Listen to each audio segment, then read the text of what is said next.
আমরা আজ ভোলা জেলার চরফ্যাশন উপজেলা থেকে যাব চরফ্যাশনের অন্তর্গত চর কুকরিমুকরিতে।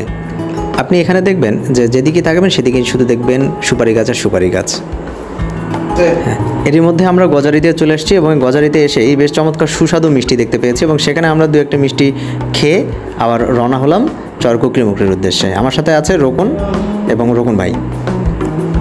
সেখান থেকে আমরা পৌঁছলাম কচ্ছপিয়া ঘাটে এবং কচ্ছপিয়া ঘাটে এখানে লাইফ জ্যাকেট পরে তারপর স্পিড বোটে যেতে হবে চর কুকরিমুকরির দিকে। আমরা গিয়েছিলাম ঠিক একদম সন্ধ্যা নামার আগে, সূর্য ডুবার ঠিক আগে আগে। এই মুহূর্তে চর কুকরিমুকরি এত চমৎকার লাগছিল যে মাঝখানে একটি চ্যানেল আর দুদিকে চমৎকার সবুজ ম্যানগ্রোভ বন।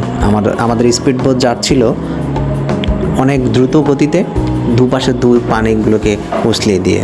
জীবনের অন্যতম একটি সুন্দর সময় পেরিয়ে আমরা পৌঁছে গেলাম চর কুকরিমুকরির ঘাটে। সেখানে নেমেই দেখছিলাম স্থানীয় ছেলেরা ফুটবল খেলছে, বেশ চমৎকার সবুজ গাছ এবং ওপারেই ম্যানগ্রোভ ফরেস্ট, তার উপরেই আমাদের সেদিন ছিল ফুল মুন। আমরা গিয়ে উঠলাম চর কুকরিমুকরির বন বিভাগের একটি রেস্ট হাউসে।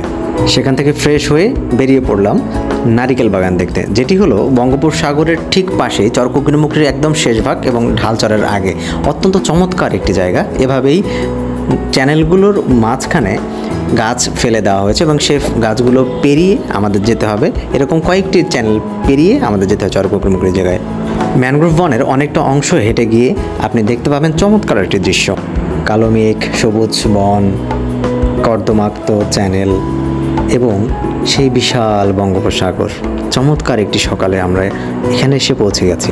বর্ষা মৌসুমে একদম গাছগুলোকে সবুজ প্রাণবন্ত লাগছে, সাথে কর্দমাক্ত চ্যানেল এবং আমরা উপরে পড়া কিছু গাছও দেখলাম। হয়তো সৃষ্টিকর্তা প্রকৃতিকে এত চমৎকারভাবে সাজিয়েছেন তা এখানে না আসলে বুঝতে পারতাম না।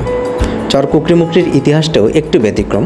বলা হয়ে থাকে যে অতীতে প্রায় 800 বছর আগে এই চরের মধ্যে শুধুমাত্র কুকুর এবং ইঁদুর বাস করত, যার স্থানীয় নাম হলো মুকুর। সেখান থেকে কুকুর থেকে কুকরি এবং ইঁদুর বা মেকুর থেকে মুকরি নামকরণ করা হয়েছে। কথিত আছে এটি একসময় পানির নিচে তলিয়ে গিয়েছিল, কিন্তু 1912 সালে এটি আবারও চরে রূপান্তরিত হয় এবং তখন থেকে মানুষের বসবাস শুরু হয়। দেশ স্বাধীনের পর বাংলাদেশ সরকার এখানে সামাজিক বনায়ন কার্যক্রম শুরু করে এবং বর্তমানে চমৎকার একটি ম্যানগ্রোভ বনে পরিণত হয়েছে। কথা বলো, চর কুকরিমুকরিতে আসতে আপনাকে যাতায়াত খরচ বাবদ বেশ ভালোই বহন করতে হবে অন্যান্য অঞ্চলের তুলনায়। 64টা জেলার একটি জেলা হচ্ছে ভোলা, যা দেখে আমরা বেশ মনোমুগ্ধকর এবং অভিভূত। বারবার আসতে চাই ভোলায়, ভুলে যেতে চাই তার অপরূপ সৌন্দর্যে।